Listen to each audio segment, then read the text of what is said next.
بسم اللہ الرحمن الرحیم۔ Welcome to my channel sad voice. میری شادی کا دن تھا۔ میں دلہن بنی بیٹھی تھی کہ شور مچا، بارات آ گئی ہے۔ باراتی حال میں آ کر بیٹھ گئے۔ تھوڑی دیر بعد پھر سے شور مچا کہ مریم کی بارات آ گئی ہے۔ اب صورتحال یہ تھی، ایک دلہن اور دو دلہے۔ ہر کوئی حیران تھا، یہ کیسی شادی ہے؟ جبکہ میں پریشان بیٹھی آنسو بہا رہی تھی۔ جب ایک دلہا اسٹیج پر پہنچا تو یہ دیکھ کر میرے پیروں تلے سے زمین نکل گئی کہ ابھی میں نے میٹرک بھی پاس نہ کیا تھا کہ میرے رشتے آنے شروع ہو گئے، کیونکہ میں اچھی شکل و صورت کی تھی اور والدین چاہتے تھے ہماری بیٹی کسی تعلیم یافتہ گھرانے میں بیاہی جائے۔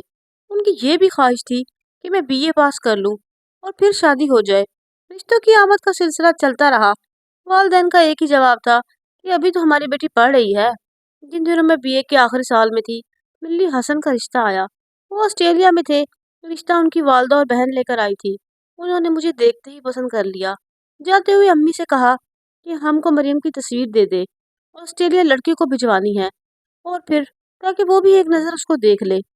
اس بات پر والدہ راضی ہی نہ ہوئی، بہانہ کر دیا فی الحال کوئی تصویر نہیں ہے، کھنچوا کے دے دیں گے۔ امی کو ان خواتین کی یہ بات اچھی بھی نہ لگی۔ والد سے کہا کہ جب لڑکا آسٹریلیا سے آئے گا تب تصویر ایک نظر دکھا دیں گے، ایسی تصویر دینے کی کیا تک بنتی ہے۔ بہرحال 2 ماہ بعد یہ خواتین پھر سے آ گئی، کہنے لگی ہمارا لڑکا آسٹریلیا سے واپس آ گیا ہے، آپ تصویر تو دے دیں، آپ لڑکے کو ہمارے گھر لے آئے، وہ یہاں آ کر تصویر دیکھ لے گا۔ امی نے جواب دیا۔ اس پر لڑکے کی بہن بولی، آج کا زمانہ بہت آگے جا رہا ہے، آپ تو پرانے خیالات کی ہیں، کل صبح ہم لڑکی کے ساتھ آئیں گی۔ اگلے روز وہ حسن کو ساتھ لے کر آ گئی اور لڑکے کو تصویر دکھائی۔ خود حسن بھی ایک خوبصورت نوجوان تھا۔ ہمارے گھر والوں نے اس کو پسند کر لیا اور اس روز شادی کی تاریخ بھی طے کر لی گئی۔ والدین بیٹی کی زندگی بنانے کے بارے میں تگ دو تو کرتے ہیں، لیکن اس کا نصیب تو نہیں لکھ سکتے۔ لیکن 1 ماہ بعد واپس آسٹریلیا جانا تھا، لہٰذا عدت میں شادی کی تاریخ رکھ دی گئی۔ شادی ہال بک کرنے کا مسئلہ تھا۔ سبھی لوگ شادی کی تیاریوں میں لگ گئے اور پھر شادی کی شادیانے بجنے لگے۔ میرے ایک چچا عرصے سے لندن میں مقیم تھے، جن کے بیٹے ارسلان سے میرا رشتہ بچپن میں طے ہوا تھا۔ بعد میں وہ لوگ طویل عرصے تک پاکستان آئے ہی نہیں، تو والدین نے سمجھا کہ ان لوگوں نے ہم کو بھلا دیا ہے اور وہ یہ رشتہ بھی نہیں لیں گے۔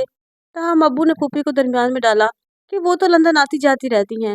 انہوں نے والد صاحب کو لندن سے واپس آ کر بتایا کہ ارسلان نے وہاں کسی لڑکی کو پسند کر لیا ہے، اب آپ لوگ اس کا خیال چھوڑ دیں۔ تب سے یہ رشتہ والد صاحب نے اپنے ذہن سے محو کر دیا۔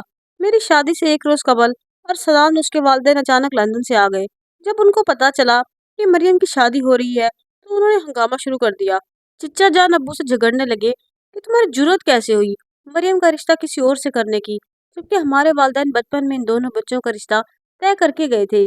میں تو خاص بیٹے کی شادی کے لیے واپس آیا ہوں تاکہ ارسلان اور مریم کی شادی پاکستان میں کر کے بہو کو ساتھ لندن لے جاؤں۔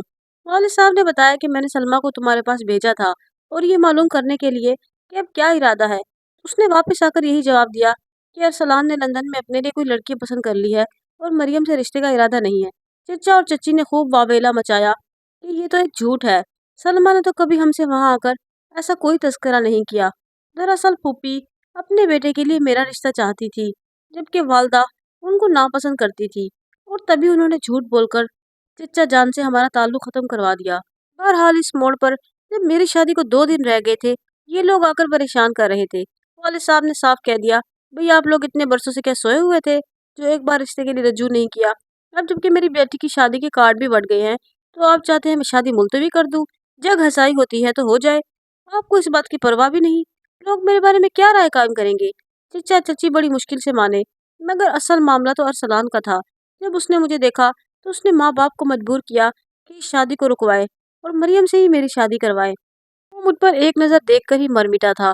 والدین نے اسے سمجھایا کہ اب تمہارے تایابو ماننے والے نہیں ہیں، کچھ دن ہو سکتا ہے کہ مشرقی رسم و رواج کے مطابق زبان دے کر پیچھے ہٹنے والوں کی معاشرے میں عزت رہتی ہے اور نہ ہی برادری میں آبرو۔ تایا کی سبکی نہ کرواؤ، دل پر پتھر رکھ لو۔ ایسے معاملات میں دل پر پتھر رکھنا مشکل بھی کافی ہے۔ ارسلان کو تو کسی پل چین نہ تھا۔ دل سے مجبور ہو کر وہ میرے پاس آیا اور ہاتھ جوڑ کر درخواست کرنے لگا، مریم تم اس شادی سے انکار کر دو ورنہ میں جان دے دوں گا۔ تایا ابو تو مان ہی نہیں رہے۔ میں مایا میں بیٹھ چکی تھی جب اس نے یہ بات کہی۔ اس وقت حسن کے گھر سے اس کی پھوپھی مہندی لے کر آئی تھی۔ انہوں نے ارسلان کے منہ سے کے الفاظ سنے تو واپس آ کر اپنے بھائی یعنی حسن کے والد کی گوش گزار کرا دیے۔ تمہاری ہونے والی بہو اس کا محبوب ایسی التجائے کر رہا تھا۔ تم نے کیسی لڑکی کو بہو بنایا ہے؟ تم بہت بڑی غلطی کر رہے ہو۔ لڑکی تو اپنے کزن ارسلان کو پسند کرتی ہے، اور ایسی لڑکی میں اپنے بھتیجے کی شادی کبھی بھی نہیں ہونے دوں گی۔ یہ شادی نہیں ہو سکتی۔ میں نے خود اپنے کانوں سے اس کی چچا زاد کو اسے باتیں کرتے سنا ہے۔ وہ دونوں چھت پر اکیلے باتیں کر رہے تھے۔ اچانک میں فون سننے کے لیے چھت پر گئی تو میں نے ان کو چھت پر باتیں کرتے ہوئے سن لیا۔ ہم لوگ تو شادی میں مصروف تھے۔ مجھ کو دلہن بنوانے بیوٹی پارلر لینے خواتین آ گئی اور مجھے تیار کرنے لگی۔ تبھی دلہا کے گھر سے دو حضرات تشریف لائے اور والد صاحب سے کچھ کہا۔ ابو تو پریشان ہو گئے۔ تھوڑی دیر بعد امی، ابو اور بھائی بھی دلہا کے گھر چلے گئے اور کافی دیر تک گھر بھر میں سناٹا چھایا رہا۔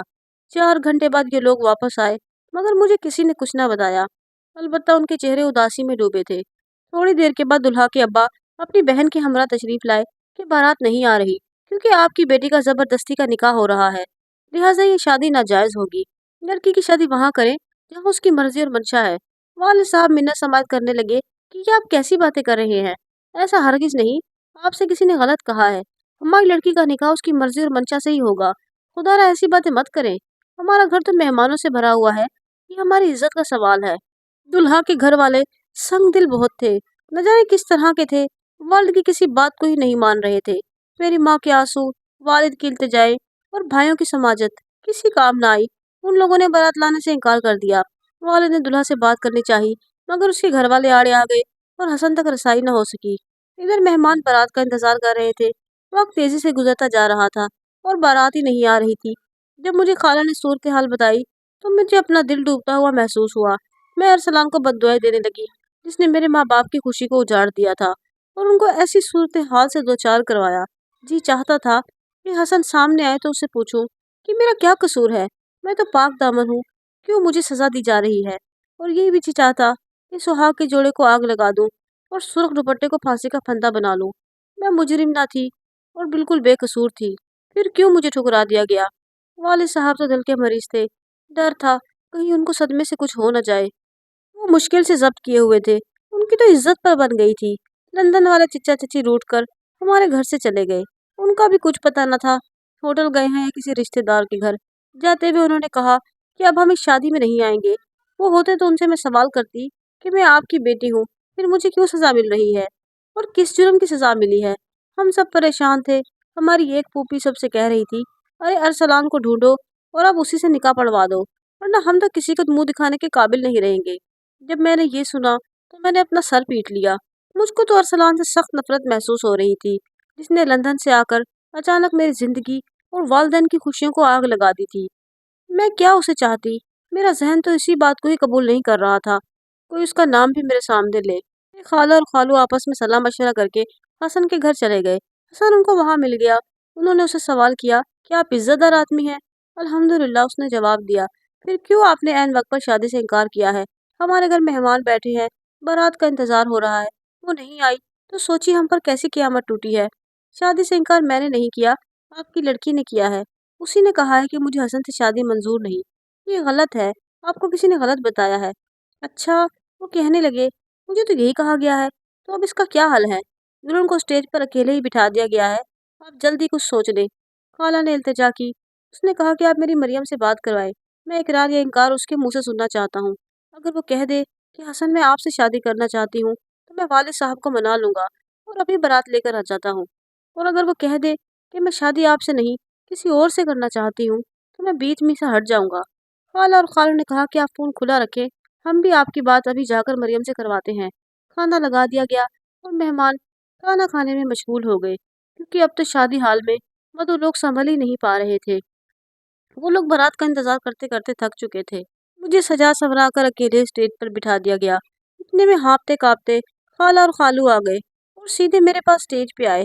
مجھے موبائل فون دے کر کہا، بیٹی ذرا حسن سے بات کرنا، ان کو بتاؤ کہ تمہارا ارسلان سے کوئی واسطہ نہیں اور تم حسن سے ہی شادی کرنا چاہتی ہو، بس اتنا کہہ دو۔ میں تو پہلے ہی دعا مانگ رہی تھی کہ اے اللہ مجھے اس وقت حسن کی ڈولی میں بٹھا دے، بعد میں بے شک جو بربادی ہو، مگر اس دم میرے باپ اور بھائیوں کی عزت رہ جائے۔ میں نے وہی بات حسن کو فون پر کہی جو خالہ جان نے بتائی تھی۔ میری بات سن کر اس نے کہا، تم فکر نہ کرو، ہم بارات لے کر ابھی پہنچ رہے ہیں۔ تھوڑی دیر گزر گئی، مہمان کھانا کھا چکے تھے، نکاح خواہ ابھی تک انتظار کر رہا تھا۔ اتنے میں شور مچ گیا کہ دلہا آ گیا ہے۔